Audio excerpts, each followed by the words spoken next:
2024년 5월 21일 화요일 새벽 말씀을 함께 묵상하겠습니다. 오늘 함께 보실 하나님의 말씀은 이사야 38장입니다.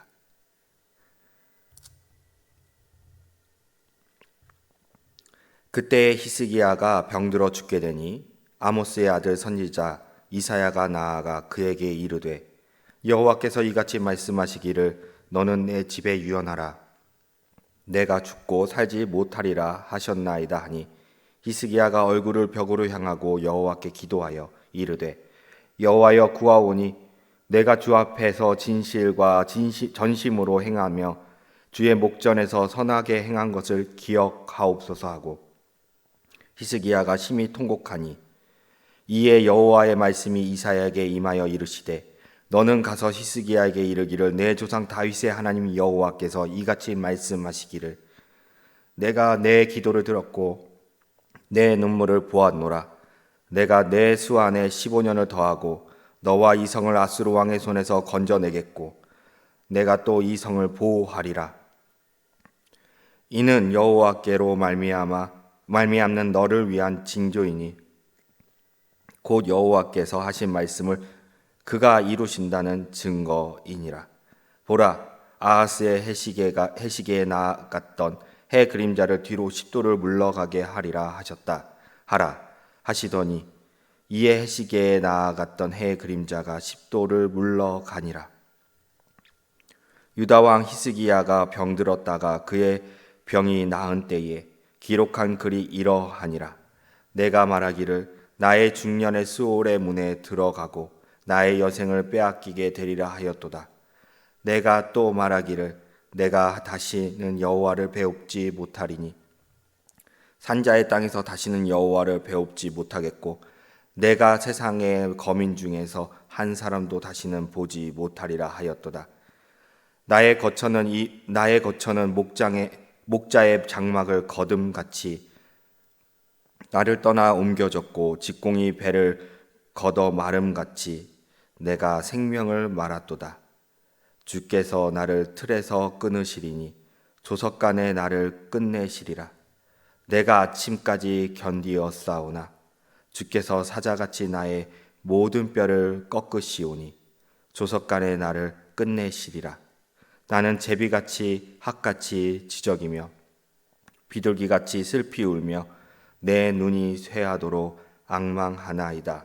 여호와여 내가 압제를 받사오니 나의 중보가 되옵소서. 주께서 내게 말씀하시고 또 친히 이루셨사오니 내가 무슨 말씀을 하오리이까. 내 영혼의 고통으로 말미암아 내가 종신토록 방황하리이다. 주여, 사람이 사는 것이 이에 있고 내 심령의 생명도 온전히 거기에 있사오니 원하건대 나를 치료하시며 나를 살려 주옵소서. 보옵소서. 내게 큰 고통을 더하신 것은 내게 평안을 주려 하심이라. 주께서 내 영혼을 사랑하사 멸망의 구덩이에서 건지셨고 내 모든 죄를 주의 등 뒤에 던지셨나이다. 수월이 주께 감사하지 못하며 사망이 주를 찬양하지 못하며 구덩이에 들어간 자가 주의 신실을 바라지 못하되 오직 산자 곧 산자는 오늘 내가 하는 것과 같이 주께 감사하며 주의 신실을 아버지가 그의 자녀에게 알게 하리이다. 여호와께서 나를 구원하시리니 우리가 종신토록 여호와의 전에서 수금으로 나의 노래를 노래하리로다. 이사야가 이르기를 한 뭉치 무화과를 가져다가 종처에 붙이면 왕이 나으리라 하였고 히스기야도 말하기를 내가 여호와의 전에 올라갈 징조가 무엇이냐 하였더라.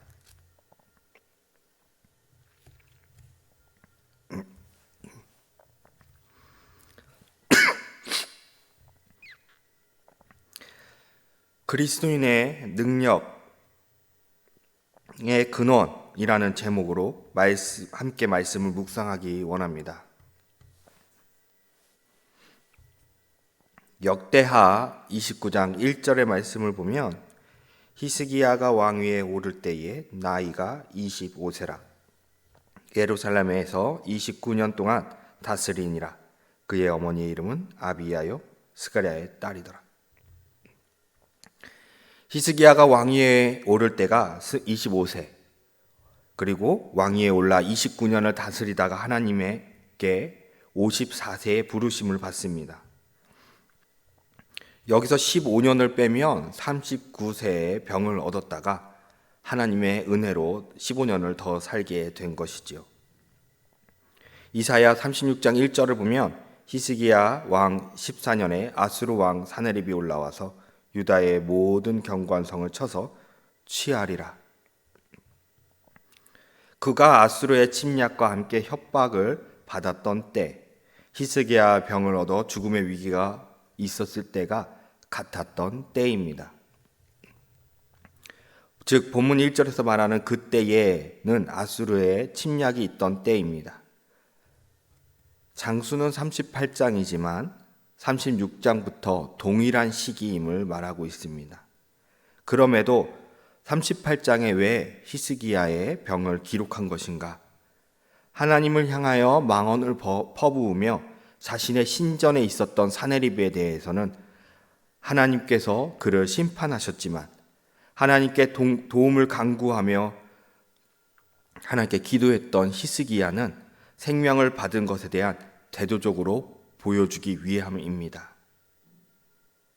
우리가 누구를 믿고 기대해야 하는가? 오늘 말씀을 통해 하나님께서 말씀하고 계시는 것이지요. 첫 번째로, 어려움이 올 때, 모두에게 어려움이 올 때 엎친 데 덮친 격으로 여러 가지의 어려움이 한꺼번에 몰려옵니다. 본문 1절의 말씀을 보면 그때에 히스기야가 병들어 죽게 되니 아모스 아들의 선지자 이사야가 나아가 그에게 이르되 여호와께서 이같이 말씀하시기를 너는 내 집에 유언하라.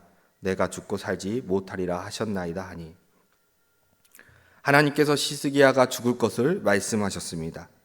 히스기야는 이 시기에 아수르에게 포위를 당해 죽음의 위기에 놓여 있었습니다. 엎친 데 덮친 격으로 아수르의 자신의 목숨과 자신들의 백성의 위험이 있었던 것입니다. 아수르의 공격에 살아난다 하여도 여전히 히스기야는 개인의 죽음 앞에 있었습니다. 36장부터 38장까지 히스기야의 한결같은 모습은 자신의 모든 상황을 주님의 손에 달려있고, 그로 인해 히스기야가 주님께 매달리고 있는 것을 보여주는 것입니다. 그리고 하나님께서 이 모든 것을 해결해 주실 것이라 히스기야는 확신하였고, 우리는 36장부터 38장까지의 본문 말씀을 보며 하나님께서 해결해 주심을 보게 됩니다.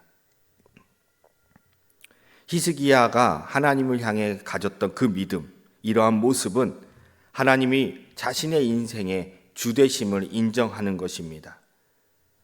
그리스도인들에게 하나님이 주되심을 인정하며 그분이 내 삶에 개입하시기를 간절히 기도해야 합니다. 말씀은 기도의 삶을 살 수 있게 하는 원동력입니다. 첫 번째 대지를 통하여 이렇게 적용해 보았으면 합니다. 날마다 하루에 한 장 말씀을 보고 말씀과 기도를 통하여 하나님께서 오늘 하루 역사하실 것을 기대합시다. 두 번째로, 말씀을 가까이 하는 삶입니다. 히스기야는 하나님의 말씀을 가까이 했습니다.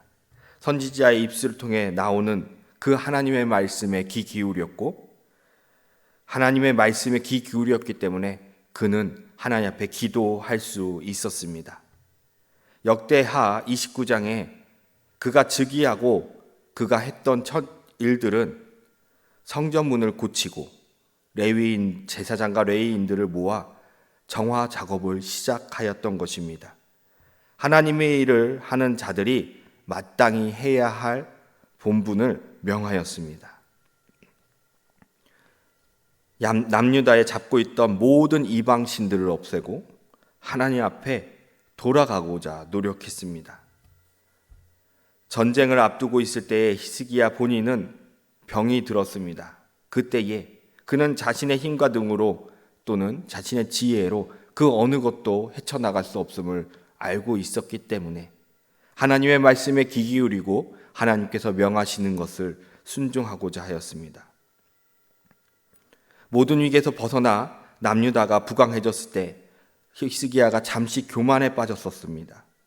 그러나 하나님께서 선지자를 통하여 그에게 질책하였을 때 그는 남유다는 하나님께서 맡겨주신 땅이며 자신은 그저 관리자로서 주인이신 하나님 말씀에 순종하는 자임을 알고 있었기 때문에 그는 하나님 앞에 회개하고 용서를 간구했습니다.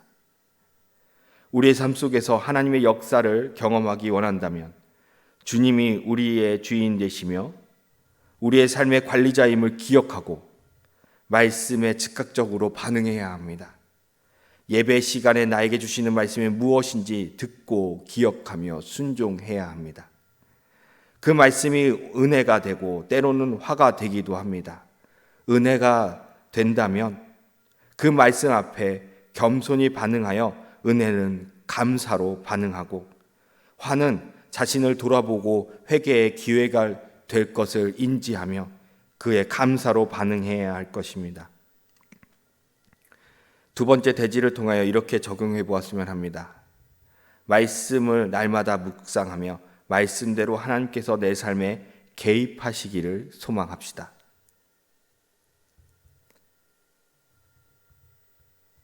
세 번째로 기도를 가까이 하는 삶을 살아야 합니다. 어려움의 상황 속에서 내 앞을 정확히 판단하고 결정을 내릴 수 없습니다. 매 순간마다 하나님의 성품을 드러내기보다는 내 자아가 드러날 때가 많지요. 히스기야는 자신의 어려움의 순간에 자신의 자아가 드러날 수 있었던 그 순간에 그가 선택한 것은 자신의 것을 드러내기보다는 하나님을 선택하고 하나님 앞에 기도한 것입니다. 디모데전서 4장 5절의 말씀을 보면 하나님의 말씀과 기도로 거룩하여 짐이라. 기도는 호흡이며 주님과의 대화입니다. 자녀가 부모와 함께 호흡하고 대화를 하며 살아갈 때에 부모와 자녀는 알게 모르게 서로를 닮아가게 됩니다. 우리가 기도할 때에 알게 모르게 하나님의 성품을 닮아가게 됩니다. 세상에 어떤 시련이 와도 우리 하나님 아버지께서 잠잠하시면 우리는 그분의 품 안에서 그분의 평안을 누리며 우리는 잠잠할 수 있게 됩니다. 연약한 육신을 가진 우리는 순간 두려움에 떨 수는 있을지 모르나 기도 가운데 있고 주님 품 안에 있는다면 우리는 금세 평안을 찾을 수 있습니다. 마가복음 9장 29절의 말씀을 보면 이르시되 기도 외에 다른 것으로 이런 종류가 나갈 수 없느니라 하시니라. 예레미야서 33장 3절의 말씀을 보면 너는 내게 부르짖으라 내가 내게 응답하겠고 내가 알지 못하고 크고 은밀한 일을 내게 보이리라. 그러므로 데살로니가전서 5장 17절의 말씀을 보면 쉬지 말고 기도하라. 우리는 기도를 통하여 하나님께서 주시는 모든 능력을 누릴 수 있습니다. 그 능력으로 삶을 살아갈 수 있습니다. 그렇기 때문에 하나님께서는 지금도 우리에게 부르짖으라 말씀하십니다. 쉬지 말고 기도하라 말씀하십니다. 히스기야는 그 하나님 말씀에 순종하며 기도로 나아갔고 그 모든 것을 받았고 누렸습니다. 우리도 우리의 삶에서 이와 같이 행한다면 동일한 복을 누릴 수 있습니다. 이러한 삶을 사는 저와 여러분이 되기를 소망합니다. 세 번째 대지를 통하여 이렇게 적용해 보았으면 합니다.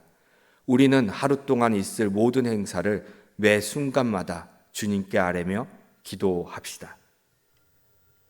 오늘의 말씀을 통하여 이렇게 묵상해 보았으면 합니다.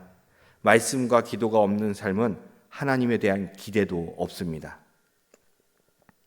그러나 말씀과 기도가 함께하는 삶은 하나님께서 우리의 삶에 어떻게 개입하실지 기대하게 됩니다.